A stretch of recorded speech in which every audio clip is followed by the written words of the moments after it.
कैसा हो जाएगा पॉजिटिव। पोटेंशियल को लिख लिया v से और लेंथ ऑफ कंडक्टर को मान लिया l से। तो सर जहां पे इलेक्ट्रिक फील्ड लिखा है वहां पे मैं क्या लिख सकता हूं, पोटेंशियल डिवाइडेड बाय लेंथ लिख सकता हूं। ठीक है, इलेक्ट्रिक फील्ड जो है सर वो बराबर है, इलेक्ट्रिक फील्ड बराबर है माइनस का dv by dr। Magnitude wise बात करना चाहता हूं, साइन का रूल नहीं। तो लास्ट टाइम जो है वो हमने क्या पढ़ा था, drift velocity. Drift velocity, velocity है तो किससे लिखा गया, v से। ड्रिफ्ट है तो नाम के साथ क्या लग गया, d, और एरो साइन लगाई तो कैसी क्वांटिटी है, वेक्टर क्वांटिटी। कुछ बातें इसके बारे में पढ़ ली थी, और वो बातें जो है सर वो क्या पढ़ी थी कि ड्रिफ्ट वेलोसिटी जो है सर वो वैल्यू आ रही थी माइनस का ई टाउ और डिवाइडेड बाय कितना था, m। और ये वेक्टर क्वांटिटी है तो इसके ऊपर क्या लगा लिया था, एरो साइन लगा लिया था। ध्यान से समझना है, तीन चीजें जो है वो आज हम कर रहे होंगे। ठीक है, वर्ड जो है सर सबसे पहले जो है वो हमारे पास क्या है, ये टाउ। कल इस टाउ के बारे में डिस्कशन करा था, और इस टाउ को जब हमने लिखा था तो ये टाउ जो है सर इसके बारे में जब बात करी गई थी तो ये टाउ जो है इसका फॉर्मूला क्या था, t1 plus t2 plus plus up to कहां तक था, tn, और डिवाइडेड बाई कितना था, n। इस तरीके से काम जो है ना सर वो हमने लिखा था।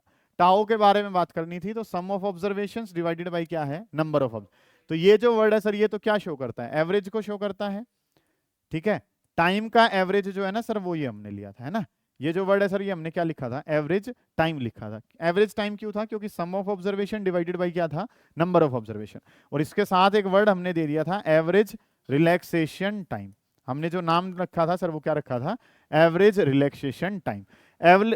ये जो काम है एवरेज और टाइम तो बता रहा है, टाइम तो क्योंकि ऊपर लिख रखा है, एवरेज का मतलब क्या है, सम ऑफ ऑब्जर्वेशन डिवाइडेड बाई क्या है, नंबर ऑफ ऑब्जर्वेशन। अगला जो काम है सर वो हमने क्या करना है, रिलैक्सेशन। रिलैक्सेशन का मतलब क्या था, दो लगातार कोलिजन के बीच का जो समय था उसको क्या कहा था, रिलैक्सेशन टाइम। तो इसके बारे में जब हमने लिखना है तो हम इसको क्या लिख रहे थे, अच्छा इसका ऑर्डर बताया था कल मैंने कि सर इसका जो ऑर्डर है लगभग कितना था, 10 की पावर माइनस का 8 सेकंड, कि एक इलेक्ट्रॉन एक सेकंड में लगभग 100 करोड़ टक्कर मार देता है। ठीक है, तो इसके बारे में जब हमने बात करी थी तो ये वर्ड क्या था sir, it is average time elapsed, it is average time elapsed between two successive collisions. It is average time elapsed between two successive collisions. दो लगातार हुए collisions के बीच का समय, time elapsed between two successive collisions। ठीक है, ये काम जो है ना सर वो हमने डिस्कस करना है। दो लगातार हुए कोलिजन के बीच का जो समय है सर वो क्या कहलाता है, रिलैक्सेशन टाइम कहलाता है। जितनी देर के लिए इलेक्ट्रॉन ने रिलैक्स करा वो क्या कहलाता है, रिलैक्सेशन टाइम। ठीक है, एवरेज और टाइम तो क्यों है, क्योंकि sum of observation divided by number of observation. Relaxation का मतलब क्या है सर, वो समय जिसके लिए इलेक्ट्रॉन क्या था, रिलैक्स था। रिलैक्स होने का क्या मतलब है, जब इलेक्ट्रॉन टक्कर नहीं मार रहा था। ठीक है, वो समय जो है ना सर वो हमने डिस्कस कर लिया कि ये एवरेज टाइम है बिटवीन टू सक्सेसिव कोलिजन्स। ये बातें हमने डिस्कस कर ली। अब अगला जो काम है कि सर ये रिलैक्सेशन टाइम डिपेंड किस पे करता है। तो रिलैक्सेशन टाइम के बारे में अगर मैं बात करूं तो बेटा relaxation time is inversely proportional to number of collisions per second. ये बात मानते हो आप, number of collisions per second. क्या मतलब है सर इस बात का, इस बात को हम ऐसे समझेंगे, जितने ज्यादा कोलिजन होंगे उतना रिलैक्स होने का टाइम क्या हो जाएगा, कम हो जाएगा। सिंपल सी बात ये है। ठीक है, कल हमने क्या डिस्कस करी थी कि अगर मैं अपने से लेके चलूं तो मेरी दो लगातार क्लास के बीच का समय है वो मेरा क्या है, रिलैक्सेशन टाइम। तुम्हारे लिए रिलैक्सेशन टाइम क्या है कि तुमने अब किताब खोली, दोबारा जब किताब खोलोगे उन दोनों के बीच का जो समय है, किताब बंद करने और दोबारा से खोलने के बीच का जो समय है वो क्या है, रिलैक्सेशन टाइम। अब अगर मैं पूरे दिन में बहुत सारी क्लास ले रहा हूं तो रिलैक्सेशन टाइम क्या हो गया, कम। क्योंकि नंबर ऑफ क्लास बढ़ेगी तो रिलैक्स होने का टाइम जो है वो क्या हो जाएगा, कम हो जाएगा। आप बहुत ज्यादा पढ़ रहे हो तो रिलैक्सेशन टाइम आपका क्या हो जाएगा, कम हो जाएगा। तो relaxation time is inversely proportional to number of collisions per second. जितने ज्यादा कोलिजन होंगे उतना रिलैक्स होने का टाइम क्या हो जाएगा, कम हो जाएगा। मानते हो आप इतने काम को, तो ठीक है। जल्दी जल्दी जो है सर जितने कोलिजन होंगे उतना रिलैक्स होने का टाइम क्या हो जाएगा, कम। और ये जो है सर ये प्रोपोर्शनल किसके होगा, एक तरीके से नंबर डेंसिटी के। ये प्रोपोर्शनल है और ये प्रोपोर्शनल किसके है, नंबर डेंसिटी के। क्या मतलब है सर इस बात का, जितनी ज्यादा नंबर डेंसिटी होगी, जितने ज्यादा इलेक्ट्रॉन्स अंदर अवेलेबल होंगे उतने ज्यादा वो क्या मारेंगे, टक्कर मारेंगे, और उतना रिलैक्स होने का टाइम क्या हो जाएगा, कम। पीछे 11th क्लास बैठी थी तो संख्या क्या थी यहाँ पे, कम। मान लो वो सारे भाग के एक दूसरे के टक्कर मार रहे थे, कुछ भी टक्कर लग रही थी। अब 12th में क्लासरूम भरा हुआ है, बच्चों की संख्या क्या होगी है, ज्यादा। अब तुम भागने लग जाओ इसी कमरे में तो एक दूसरे को जो टक्कर मारोगे वो क्या मारोगे, ज्यादा टक्कर लगेंगे। समझ आ रही है, जितनी ज्यादा संख्या होगी उतनी ही ज्यादा क्या लगेंगी, टक्कर। और जितना ज्यादा कोलिजन होगा उतना रिलैक्स होने का टाइम क्या हो जाएगा, कम हो जाएगा। समझ आ गई ये बातें आपको। सबसे पहले हमने कल एक एक्सप्रेशन पढ़ा उस एक्सप्रेशन में सर क्या जाना कि ड्रिफ्ट वेलोसिटी का फॉर्मूला है ई टाउ बाई एम। इस टाउ के बारे में समझाओ सर। तो टाउ को कल हमने क्या लिखा था, sum of observation divided by क्या, number of observe. Sum of observation by number of observation है तो एवरेज वर्ड होता है सर। किसका एवरेज है, टाइम का। इस टाइम को जो नाम दिया गया है वो क्या, एवरेज रिलैक्सेशन टाइम। क्या मतलब है, ये एवरेज टाइम है दो लगातार हुए कोलिजन के बीच का। ठीक है, आप अभी पढ़ के जा रहे हो, आधे घंटे के बाद दोबारा पढ़ना शुरू करते हो, तो वो आधा घंटा तुम्हारा क्या है, रिलैक्सेशन टाइम है। इस रिलैक्सेशन टाइम को किससे लिखा जाता है, टाउ से। ये रिलैक्सेशन टाइम इनवर्सली प्रोपोर्शनल है किसके, नंबर ऑफ कोलिजन पर सेकंड के, और वो फिर प्रोपोर्शनल है किसके, नंबर डेंसिटी। जितनी ज्यादा संख्या अवेलेबल होगी, वो जब भागेंगे तो टक्कर क्या मारेंगे, उतनी ज्यादा, और जितनी ज्यादा टक्कर मारेंगे उतना रिलैक्स होने का टाइम क्या है, कम। तो relaxation time is inversely proportional to number of collisions per second, वो प्रोपोर्शनल है किसके, नंबर डेंसिटी के। समझ आ गई है यहाँ तक की बात है, कोई दिक्कत यहाँ तक के काम में अगर है तो उसको पूछें। डन है ये बात, तो कोई बच्चा कुछ कहना चाह रहा है, नहीं। अभी इसी तरीके से काम जो है सर वो किसका है, इफेक्ट ऑफ टेम्परेचर बताना, मतलब आज आए हो ये वाला कंसेप्ट समझने आए हो। ठीक है, टेम्परेचर का इफेक्ट जो है सर वो, और अगर हम जानना चाहते हैं इसके बाद ये काम हम जब करेंगे, इफेक्ट ऑफ टेम्परेचर, टेम्परेचर का प्रभाव जो है वो सर जानना है। कैसे जानेंगे, सुनेंगे ध्यान से। इफेक्ट ऑफ टेम्परेचर अगर मैं बताना चाहता हूं, ड्रिफ्ट वेलोसिटी से ही शुरुआत कर लेते हैं कि ड्रिफ्ट वेलोसिटी वाली चीजें जो हैं उन पे ही अगर हम काम करेंगे तो चीजें क्या कुछ बनेंगी। टेम्परेचर का प्रभाव जानना चाहते हैं रिलैक्सेशन टाइम पे, तो टाउ और वीडी के बारे में बात करते हैं। पहले तो वीडी है ये, और ये रिलैक्सेशन टाइम है, ये दोनों कैसे हैं, डायरेक्टली प्रोपोर्शनल। कि वीडी जो है वो प्रोपोर्शनल है सर किसके, प्रोपोर्शनल है रिलैक्सेशन टाइम के, और रिलैक्सेशन टाइम जो है सर वो इनवर्सली प्रोपोर्शनल है किसके, number of collisions per second. मतलब ये बात जो है मतलब थ्योरेटिकल पॉइंट ऑफ व्यू से आज बड़ी इंपॉर्टेंट है, number of collisions per second के इनवर्सली प्रोपोर्शनल है।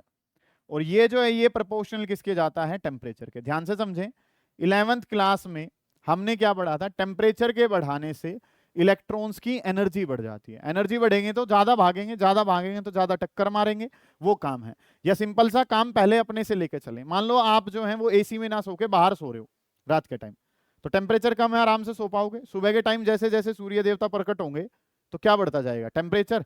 क्या उस टाइम पे तुम रिलैक्स कर पाओगे, नहीं।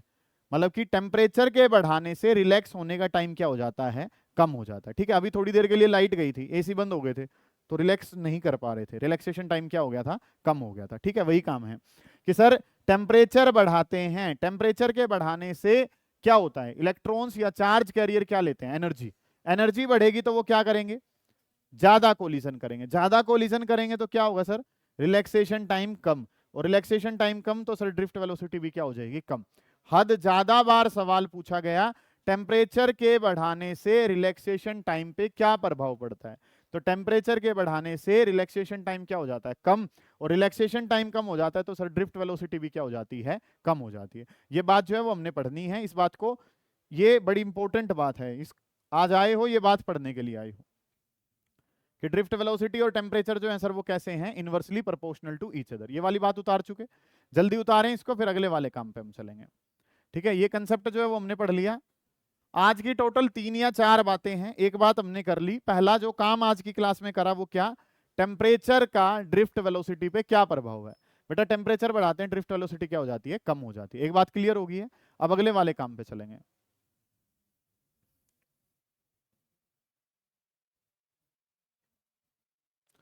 उतार लीजिए जल्दी, शाबाश।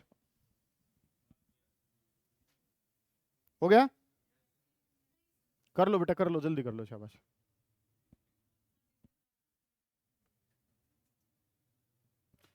हो गया।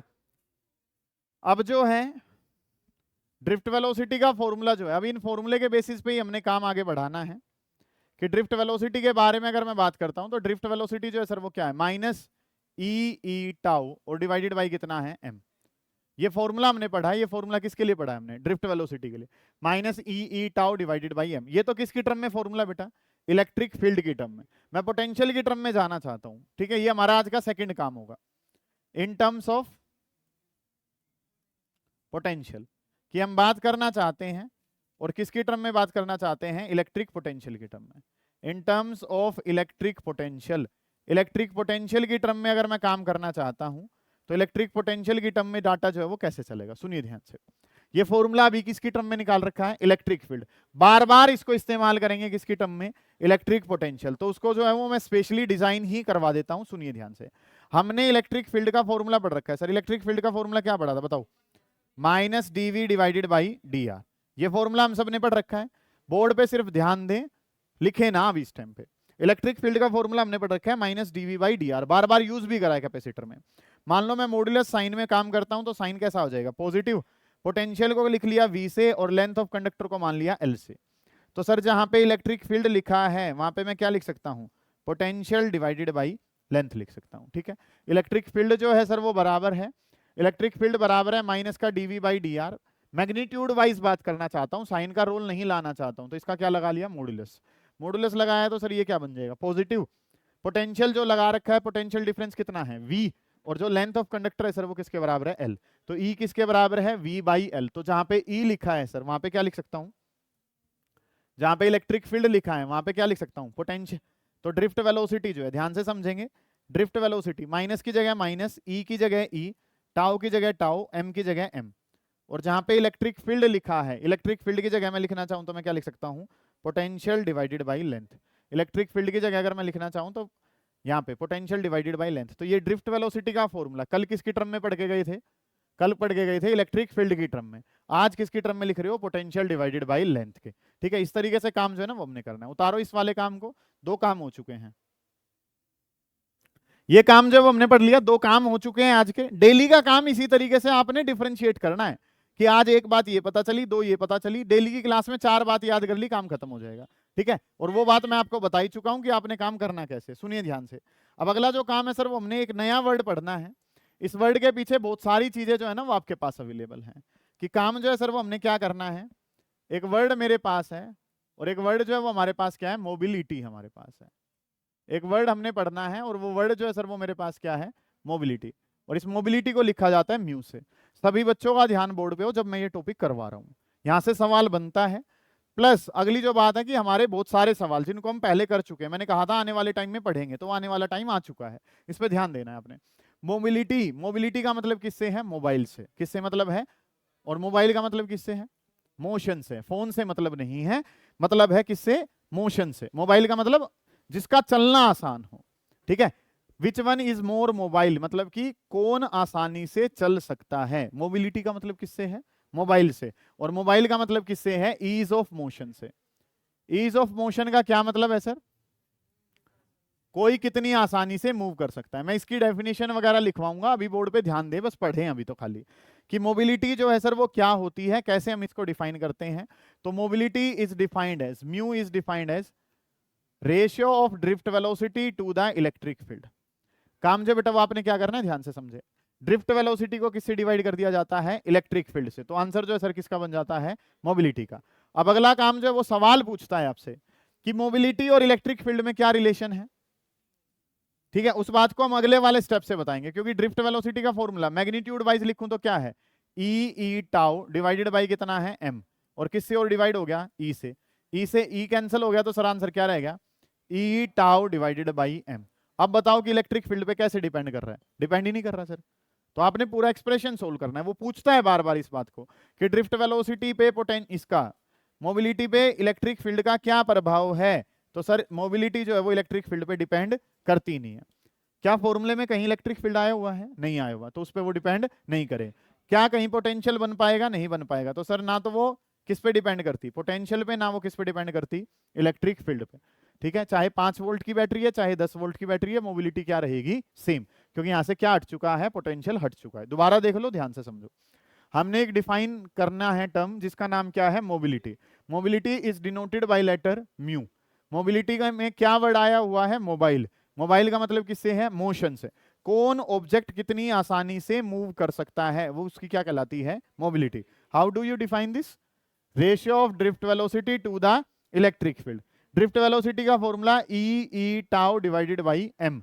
किससे और डिवाइड करना है, ई से। ई से ई कट गया तो क्या रह गया, e tau divided by M रह गया। E tau divided by M रह गया। अब इलेक्ट्रिक फील्ड से इलेक्ट्रिक फील्ड कट चुका है, तो क्या इलेक्ट्रिक फील्ड बचा है, नहीं। तो ये उसका फंक्शन नहीं है। इलेक्ट्रिक फील्ड का फंक्शन नहीं है तो सर किसका भी फंक्शन नहीं है, पोटेंशियल का भी फंक्शन नहीं है। समझ आ गई इतनी बातें। अब बेटा मैग्नीट्यूड वाइज बात कर रही है हमने, ठीक है, मैग्नीट्यूड वाइज बात कर रहे हैं तो इस तरीके से काम चल पड़ा है। समझ आ गई है इतनी बातें। नेक्स्ट जो काम है सर, अगली बात पे अगर आप ध्यान देते हैं तो सर मोबिलिटी का जो फॉर्मूला आया वो क्या फॉर्मूला आया, ई टाउ डिवाइडेड बाई एम। ये वो बात है जिसको पढ़ने के लिए आप आए हो कि मोबिलिटी को म्यू से लिखा, फॉर्मूला क्या है, ई टाउ डिवाइडेड बाई कितना, एम। तो म्यू और एम में अगर रिलेशन लिखूं तो म्यू इज इनवर्सली प्रोपोर्शनल किसके, मास के। कि सर जिसका मास कम होगा उसकी मोबिलिटी क्या होगी, सिंपल सी बात है, जिसका मास कम है उसकी मोबिलिटी क्या है, उसका मोशन जो है वो क्या रहेगा, आसान रहेगा। जैसे कि अगर मैं बात करूं तो इलेक्ट्रॉन का मास कम है किसके कंपैरिजन में, प्रोटॉन के। पता है आपको इस बात का, इलेक्ट्रॉन हल्का है किसके कंपैरिजन में, प्रोटॉन। लगभग 10,000 गुना हल्का होता है। तो जो प्रोटॉन है वो भारी है, प्रोटॉन भारी है तो मोबिलिटी कम होगी, या इलेक्ट्रॉन हल्का है मास कम है तो मोबिलिटी ज्यादा। तो इलेक्ट्रॉन की मोबिलिटी ज्यादा है किसके कंपैरिजन में, प्रोटॉन के कंपैरिजन में। मोबिलिटी ऑफ इलेक्ट्रॉन ज्यादा है किसके कंपैरिजन में, इलेक्ट्रॉन का भागना आसान है। इस बात का ये मतलब है, प्रूव कर दिया आपने। क्या पढ़ा आपने कि electron is more mobile, electron is more mobile as compare to proton. कि जब भागने का नंबर आएगा एज कंपेयर टू प्रोटॉन, जब भागने का नंबर आएगा तो इलेक्ट्रॉन भागेगा, प्रोटॉन जो है वो नहीं भागेगा। कहां पढ़ा आपने, इंडक्शन में पढ़ा। एक तो पहली बात तो इंडक्शन में जब हमने क्या करा था, अर्थिंग करी थी। अर्थिंग जब मैंने करी थी तो मैंने क्या बताया था, इलेक्ट्रॉन उठ के कहां गया था, ऊपर। मैंने कहा था आने वाले टाइम में आप इसको पढ़ोगे। आने वाले टाइम में जब आपने इसको पढ़ा तो आपने क्या देखा कि इलेक्ट्रॉन जो है वो ऊपर जा रहा है, इलेक्ट्रॉन जो है वो मोबाइल है। मोबाइल का मतलब इलेक्ट्रॉन का मोशन क्या है, आसान है। किसके कंपैरिजन में, प्रोटॉन के कंपैरिजन में। समझ आ गई ये बात तो आपको, ठीक है। कि अगर चलने का नंबर आएगा, ऐसे ही हमने कल क्या पढ़ा, इलेक्ट्रॉनिक और कन्वेंशनल। हमारे जो पूर्वज थे किसको भगा रहे थे, पॉजिटिव को। बाद में क्या पढ़ा, मोबिलिटी। मोबिलिटी ने क्या कह दिया कि प्रोटॉन का भागना पॉसिबल, इलेक्ट्रॉन बड़ी आसानी से भाग सकता है। तो जब चॉइस आएगी इलेक्ट्रॉन और प्रोटॉन में भगाओ तो कौन भाग जाएगा, इलेक्ट्रॉन, क्योंकि उसकी मोबिलिटी क्या है, ज्यादा है। समझ आ गई इतनी बात भी, ठीक है। तो यही जो बात है वो मैं फर्स्ट चैप्टर में आपको कह रहा था कि आने वाले टर्म में एक टर्म आप पढ़ रहे होगे जिससे पता चलेगा कि प्रोटॉन नहीं मूव करेगा, कौन भागेगा, इलेक्ट्रॉन भागेगा। समझ आ गई ये बात आपको। अगला जो काम है सर वो क्या करना है, अगली जो बात है, अब हमें क्या पता है, हम तो एक ही बात जानते हैं सर कि जब भी आप कोई फॉर्मूला लिखते हो तो ऐसा यूनिट, डायमेंशन वगैरह इन चीजों पे आते हैं। वेलोसिटी, वेलोसिटी किस में होगी सर, मीटर पर सेकंड में। इलेक्ट्रिक फील्ड, कोई बच्चा बताओ यूनिट क्या होती है, न्यूटन पर कूलम होती है। क्या यूनिट होती है सर, न्यूटन पर कूलम होती है। सही है इतनी बात। कोई बच्चा बताएगा न्यूटन पर कूलम कैसे, कल ही बताया था कि इलेक्ट्रिक फील्ड इनटू चार्ज किसके बराबर है, फोर्स के। या बल्कि और अच्छे से क्या लिखा था कि इलेक्ट्रिक फील्ड जो है सर वो किसके बराबर होता है, फोर्स अपॉन चार्ज। फोर्स है तो किसमें, न्यूटन में, और चार्ज है तो किसमें, कूलम में। इस तरीके से काम था। इलेक्ट्रिक फील्ड की यूनिट बतानी है। ये वीडी, वीडी का मतलब क्या है, ड्रिफ्ट वेलोसिटी। वेलोसिटी किसमें होती है, मीटर पर सेकंड में। बचा कौन, electric field. Electric field force upon charge, force किसमें, न्यूटन में, चार्ज किसमें, न्यूटन पर कूलम। ओके रिपोर्ट है सर, इतना काम तो। इलेक्ट्रिक फील्ड की दूसरी यूनिट बताओ, वोल्ट पर मीटर होती है। क्या होती है, वोल्ट पर मीटर। तो ड्रिफ्ट वेलोसिटी से तो दोबारा क्या रहेगा, मीटर पर सेकंड। और अगर मैं इलेक्ट्रिक फील्ड की दूसरी यूनिट लिखूं तो, और आपको मैं जब सवाल करवाऊंगा आप देखोगे कि ये सवाल पूछा हुआ है बोर्ड ने कि मोबिलिटी की एसआई यूनिट लिखो। ये वोल्ट पर मीटर कैसे होगी, आदि आप बताओ। अभी बताया थोड़ी देर पहले, ई जो है वो क्या है, dv by d r. V की यूनिट क्या है, वोल्ट, लेंथ की क्या है, मीटर। तो दूसरी यूनिट जो है सर वो क्या बनेगी, वोल्ट पर मीटर। इसको ऊपर फेंकूंगा तो ये क्या बन जाएगा, कूलम इनटू में कितना, मीटर। सेकंड जो है वो क्या होगा, सेकंड इनवर्स, और न्यूटन है तो न्यूटन इनवर्स। ओके सर इतना काम तो। इसको मीटर को ऊपर भेज दूंगा तो मीटर स्क्वायर, सेकंड है तो सेकंड इनवर्स, और वोल्ट है तो वोल्ट इनवर्स। सही है सर इतनी बातें भी, कुछ कहना है यहां तक के काम में। मीटर पर सेकंड, न्यूटन पर कूलम, इससे ये काम जो है वो आपने कर लिया। अगला जो काम है सर डायमेंशनल फॉर्मूला बताना है। डायमेंशनल फॉर्मूला अगर बताना है तो चीजें जो है सर वो क्या बनेगी, ड्रिफ्ट वेलोसिटी। वेलोसिटी का क्या होता है बेटा, L1 t माइनस का 1, ये वेलोसिटी होगी। नीचे कौन है, इलेक्ट्रिक फील्ड। इसके हिसाब से बताऊंगा इलेक्ट्रिक फील्ड का क्या होता है, force upon charge. Electric field का बनाना चाहते हैं फोर्स अपॉन चार्ज। फोर्स किस में होता है, M1 L2 L1 t minus 2। Charge को किससे लिखते हैं, AT से लिखते हैं। चार्ज को किससे लिखते हैं, AT से। ये काम ऊपर भेजा तो क्या बन गया, M1 हो गया, L1 हो गया, T ऊपर जाएगा तो T माइनस 3, और A ऊपर जाएगा तो A माइनस 1। इस तरीके से काम कर लिया। Force upon charge m1 l1 t minus 2, charge को at लिखा, t ऊपर गया तो t माइनस 3, a ऊपर गया तो a माइनस 1। तो डायमेंशनल फॉर्मूला लिखना है तो क्या हो गया, m1 l1 t ऊपर जाएगा तो t माइनस 3, a ऊपर जाएगा तो a की पावर माइनस 1। इस तरीके से काम कर लिया। इसको अब अगर मैं लिखता हूं तो m l1 से क्या हो जाएगा, l1 कैंसिल, m ऊपर जाएगा तो m माइनस 1, t ऊपर जाएगा तो t की पावर कितनी हो जाएगी 2, और a ऊपर जाएगा तो a की पावर कितना हो गया 1। ये इसका क्या आ गया, डायमेंशनल फॉर्मूला। समझ आ रही है यहां तक की बातें? दोबारा देखें, ध्यान से समझे। मोबिलिटी किससे लिखा जाता है, म्यू से। मोबिलिटी क्या है, ईज ऑफ मोशन, कौन सा पार्टिकल कितनी आसानी से मूव कर सकता है, ईज ऑफ मोशन है। It is defined as ratio of drift velocity to the electric field. Drift velocity क्या है, e tau by m, e से डिवाइड करा, ई से ई गया, e tau divided by m बच गया। क्या यहाँ पे इलेक्ट्रिक फील्ड बचा है, नहीं। कुछ बच्चे इस फॉर्मूले से बताएंगे इनवर्सली प्रोपोर्शनल है, बेटा आगे सोल्व करा तो इलेक्ट्रिक फील्ड क्या हो गया, कैंसिल हो गया। तो अब मोबिलिटी किसका फंक्शन नहीं है, इलेक्ट्रिक फील्ड का, ना ही वो किसका फंक्शन है, पोटेंशियल का। अगली जो बात है वो क्या है कि mu is equal to e tau divided by m. ये काम पढ़ लिया। जिसका मास कम होगा उसकी मोबिलिटी ज्यादा, इलेक्ट्रॉन का मास कम है तो इलेक्ट्रॉन की मोबिलिटी क्या है, ज्यादा। जब चॉइस आएगी इलेक्ट्रॉन और प्रोटॉन में, कौन भाग जाएगा, इलेक्ट्रॉन, क्योंकि वो हल्का है सर। नेक्स्ट एसआई यूनिट लिखी, उसका डायमेंशनल फॉर्मूला बना दिया। ये चीजें जो है सर वो हमने कर ली, इस काम को जो है वो आप कर लेंगे, कोई दिक्कत आ रही है उसको पूछेंगे। उतारते हुए चलें बेटा, शाबाश। ठीक है, मोबिलिटी आपने पढ़ लिया। It is defined as ratio of drift velocity to the electric field. क्या ये इलेक्ट्रिक फील्ड पे डिपेंड करती है? सर ये वाला फॉर्मूला देखें तो हम गलत कर सकते हैं, क्योंकि जो रिलेशन किसका है, ड्रिफ्ट वेलोसिटी का, वही डिवाइड में आ रहा है, तो आपस में क्या हो गया, कैंसिल। कैंसिल होकर आपका काम जो है वो बन जाएगा। अब जो चीजें करनी है सर, नेक्स्ट जो बातें हैं उन पे अगर हम ध्यान दें तो कल आपने क्या देखा, आपने ये देखा कि ड्रिफ्ट वेलोसिटी का ऑर्डर बहुत छोटा सा है, 10 की पावर माइनस का 4। लेकिन जैसे ही स्विच ऑन करते हैं एकदम से बल्ब जो है वो क्या कर जाता है, ग्लो कर जाता है। उसका कारण क्या बताया था मैंने, कि आप एक सीक्वेंस में किसको मान लो, साइकिल स्टैंड पे साइकिल खड़ी है, आप एक पे हल्का सा फोर्स लगाओ, सारा जो है वो कहां तक चला जाता है, आगे तक चला जाता है। संख्या बहुत ज्यादा है इलेक्ट्रॉन्स की, एक को हल्की सी वेलोसिटी मिलेगी, वो करंट जो है वो क्या कर जाएगा, स्पीड ऑफ लाइट से मूव कर जाता है। तो हमने जो काम करना है वो यही करना है कि करंट और ड्रिफ्ट वेलोसिटी में क्या रिलेशन है। पूरे सीबीएसई में सबसे आसान अगर कोई डेरिवेशन है 2 लाइन की, वो ये है, और सबसे ज्यादा पूछे जाने वाली। तो वर्ड जो है सर वो हमने क्या करना है, रिलेशन बिटवीन, हमने रिलेशन देना है। और रिलेशन किस किस के बीच में देना है, relation between current and drift velocity. Current और ड्रिफ्ट वेलोसिटी में रिलेशन देना है। करंट को किससे लिखते हैं, आई से, एंड ड्रिफ्ट वेलोसिटी जो है, ड्रिफ्ट वेलोसिटी को किससे लिखा जाता है, वीडी से लिखा जाता है। इन दोनों में रिलेशन देना है सर आपने, कि हमारा जो पर्पस है, हमारा पर्पस क्या है, करंट और ड्रिफ्ट वेलोसिटी में रिलेशन दो, कि ड्रिफ्ट वेलोसिटी छोटी सी होने के बावजूद करंट एकदम से क्या कर जाता है, बहुत तेजी से फैल जाता है। उसके बारे में बात जो है ना वो करनी है। आई और वीडी में रिलेशन देना है, सारे बच्चे ध्यान से समझेंगे, उतारे नहीं, कोई भी बच्चा गौर करें।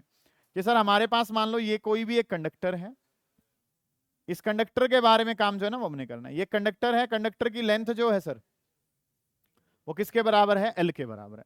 ये कोई भी एक कंडक्टर है, उस कंडक्टर की लेंथ कितनी है, एल, और इसका क्रॉस सेक्शनल एरिया जो है वो कितना है, ए। ये जो सर्कुलर सेक्शन है इसका एरिया जो है वो किसके बराबर है, A. Area of cross section, area of cross section का क्या मतलब है sir, area of cross section का छोटा सा मतलब है पाइप में जहां से पानी बाहर निकल रहा है, तो वो जो सेक्शन है वो एरिया ऑफ क्रॉस सेक्शन कहलाता है। ठीक है, तो इसकी लेंथ जो है सिलेंड्रिकल सेक्शन की कितनी है, एल, एरिया किसके बराबर है, ए के बराबर। अब जो काम करना है सर वो हमने क्या करना है, कि ये इसका पॉजिटिव टर्मिनल है, ये नेगेटिव, इस तरीके से काम है। ऐसे करके चीजें जो है सर वो हमारे पास बन रही है। ये काम जो है ना वो आपने कर लिया। इसका एरिया ऑफ क्रॉस सेक्शन ए है, लेंथ जो कंडक्टर की है वो कितनी है, एल, पोटेंशियल जो लगा रखा है वो हमारे पास ये है। अब आपने ध्यान से समझना जो मैं बताना जा रहा हूं, गौर करेंगे, 2 ही मिनट का काम सारा का सारा है। कि हमने कंसीडर कर लिया लेट, और हमने क्या कंसीडर करा, लेट ए जो है वो हमारे पास क्या है, A is the area of cross section. A जो है सर वो हमारे पास क्या है, एरिया ऑफ क्रॉस सेक्शन है। कि क्रॉस सेक्शनल एरिया जो है सर वो हमारे पास कितना है, ए के बराबर है। Let A is the area of cross section, cross sectional area A के बराबर है। एल जो है वो हमारे पास क्या है, एल जो है वो लेंथ ऑफ कंडक्टर है। ये चीजें आपने लिखनी है, कोई भी डेरिवेशन अगर आप करेंगे तो उसमें ये चीजें जो है ना वो आपको लिखनी पड़ेंगी। एल, एल जो है सर वो हमारे पास क्या है, लेंथ ऑफ कंडक्टर है। इस कंडक्टर की लेंथ जो है सर वो किसके बराबर है, एल के बराबर है। ये चीज आपने कर ली। अब यहाँ पे मेन जो बात है, मतलब कि अगर ये डेरिवेशन आपने करनी है तो बस ये बात पता हो आपको, आप पूरा काम अपने आप कर दोगे कि आपको कंसीडर क्या करना है, लेट स्मॉल एन, और स्मॉल एन जो है सर वो हमने मान लिया, लेट अस कंसीडर कि स्मॉल एन जो है सर वो हमारे पास क्या है, नंबर डेंसिटी है। स्मॉल एन जो है वो हमने क्या मान लिया, नंबर डेंसिटी मान लिया। जिस बच्चे ने ये वर्ड लिख लिया ना स्मॉल एन नंबर डेंसिटी, तो वो डेरिवेशन करे बिना मानेगा ही नहीं, आगे कुछ है ही नहीं डेरिवेशन में। जो मेन काम है सर वो हमारे पास क्या है, नंबर डेंसिटी। अब डेंसिटी जहां पे वर्ड होता है, मैंने आपको समझाया है कि डेंसिटी वर्ड का मतलब है डिवाइड बाई वॉल्यूम। उस क्वांटिटी को डिवाइड कर दीजिए, किससे डिवाइड कर दीजिए, वॉल्यूम से। तो एन के बारे में बात करनी है तो एन जो है वो हमारे पास क्या है, नंबर, और डिवाइडेड बाई क्या है, वॉल्यूम। क्योंकि डेंसिटी का ज्यादातर जगह मतलब क्या होता है, ज्यादातर जगह इसका मतलब है डिवाइड बाई वॉल्यूम। तो नंबर डेंसिटी अगर बतानी है तो नंबर डेंसिटी हमारे पास क्या होगी, नंबर ऑफ इलेक्ट्रॉन्स, और डिवाइडेड बाई क्या हो जाएगा, वॉल्यूम हमारे पास। स्मॉल एन के बारे में काम करना है। स्मॉल एन जो है वो क्या है, नंबर डेंसिटी। डेंसिटी का मतलब क्या होता है, डिवाइड बाई वॉल्यूम। तो नंबर को किससे डिवाइड कर दिया, वॉल्यूम से। नंबर किसका है सर, इसके अंदर जो इलेक्ट्रॉन्स है उनके नंबर को क्या मान लिया हमने, नंबर ऑफ इलेक्ट्रॉन्स। अब नंबर ऑफ इलेक्ट्रॉन्स जो है सर उसको किससे लिख दिया, कैपिटल एन से। और वॉल्यूम जो है बेटा उसको क्या लिखते हैं, एरिया मल्टीप्लाई बाई लेंथ लिखते हैं। वॉल्यूम जो है सर, वॉल्यूम को क्या लिखते हैं, एरिया मल्टीप्लाई बाई लेंथ। मानते हो आप इतने काम को, अभी तो कुछ करा थोड़ी, अभी तो लेट ही करा था। एरिया जो है वो कितना है, ए, लेंथ कितनी है, एल। एक वर्ड जो 101% आपको याद रहना चाहिए वो क्या है, ये स्मॉल एन। इस स्मॉल एन की बात करूं तो स्मॉल एन क्या है, नंबर डेंसिटी। नंबर को डिवाइड कर दो किससे, वॉल्यूम से। किसका नंबर, इलेक्ट्रॉन्स का। इलेक्ट्रॉन्स की संख्या को वॉल्यूम से डिवाइड करा, इलेक्ट्रॉन्स की संख्या कितनी है, एन। वॉल्यूम जो है सर वो क्या लिखा जाता है, एरिया इंटू लेंथ। समझ आ गई ये बात। अब ये ए एल जो डिवाइड में पड़ा कहां फेंक दो, मल्टीप्लाई में। तो एन ए एल ये किसके बराबर हो गया, कैपिटल एन के बराबर। ये बात जिस बच्चे को समझ में आ गई उसका खेल खत्म हो गया, ये वाला काम समझ आ गई इतनी बात तो, कि नंबर ऑफ इलेक्ट्रॉन्स कितनी है, एन ए एल के बराबर। मुझे क्या निकालना है सर, करंट निकालना है। करंट का फॉर्मूला बोलो। करंट जो है सर वो क्या होता है, we know that current, current किसके बराबर है, चार्ज डिवाइडेड बाई टाइम के बराबर है। करंट किसके बराबर है, चार्ज बाई टाइम। क्यू को क्या लिखते हो, एन ही लिखते हैं। Number of electrons multiply by charge of electron, और डिवाइडेड बाई कितना हो गया, टी। समझ आइए ये बात आपको, capital N number of electrons है, multiply by e divided by T. Q को हमेशा से क्या लिखते आ रहे हो, इस वाले चैप्टर में तो बहुत ज्यादा यूज कर लिया ये, इतना तो वहां नहीं करा जहां फॉर्मूला था। Q is equal to n e divided by कितना हो गया, टी। अब जो ये एन है सर, इस एन को क्या लिख सकते हैं सर, एन ए एल लिख सकते हैं। समझ आइए ये बात आप तो, कि काम जो अभी पढ़ा है ना आपको, कि कैपिटल एन को क्या लिख सकता हूं, एन ए एल, इंटू में कितना है, ई, और डिवाइडेड बाई कितना हो गया, टी। अब length by time, length by time क्या होती है, वेलोसिटी। लेंथ बाई टाइम क्या होती है, वेलोसिटी। तो ये क्या बन गया, एन ए, इसको क्या लिख दिया, वेलोसिटी। वेलोसिटी क्या है, वीडी, और मल्टीप्लाई बाई कितना हो गया, टी। अब ये जो काम है सर ये तो याद हो नहीं रहा, इसको वी ना करके लिख लो। आई जो है वी को आगे बना लिया, ई जो है वो पीछे, एन और इंटू में ए। तो करंट जो है सर वो किसके बराबर है, करंट बराबर है वी ना के, Vd इंटू में ई एन है। Vd का मतलब क्या है, ड्रिफ्ट वेलोसिटी। E का मतलब इलेक्ट्रॉन का चार्ज। स्मॉल n क्या है, नंबर डेंसिटी। A क्या है, एरिया। तो करंट का जो है वो फॉर्मूला पता चल गया कि करंट जो है वो ड्रिफ्ट वेलोसिटी पे तो डिपेंड करता है। अब सुनो ध्यान से कि करंट जो है वो प्रोपोर्शनल है किसके, ड्रिफ्ट वेलोसिटी, जो कि बहुत छोटी सी है। लेकिन करंट जो है सर वो साथ के साथ किस पे भी डिपेंड कर रहा है, n पे, जो कि बहुत क्या है, ज्यादा है। ड्रिफ्ट वेलोसिटी बहुत छोटी सी है लेकिन संख्या क्या है, बहुत ही ज्यादा, इसलिए करंट एकदम से क्या कर जाता है, फ्लो कर जाता है, मूव कर जाता है। समझ आइए ये बात आपको। ये काम जो है वो एक बार दोबारा देखेंगे।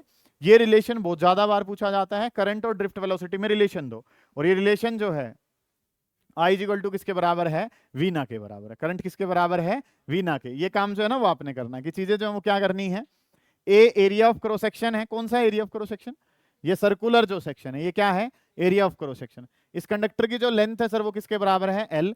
नंबर डेंसिटी, नंबर को डिवाइड कर दो किससे, वॉल्यूम से। किसका नंबर है, number of electrons divided by कितना हो गया, वॉल्यूम।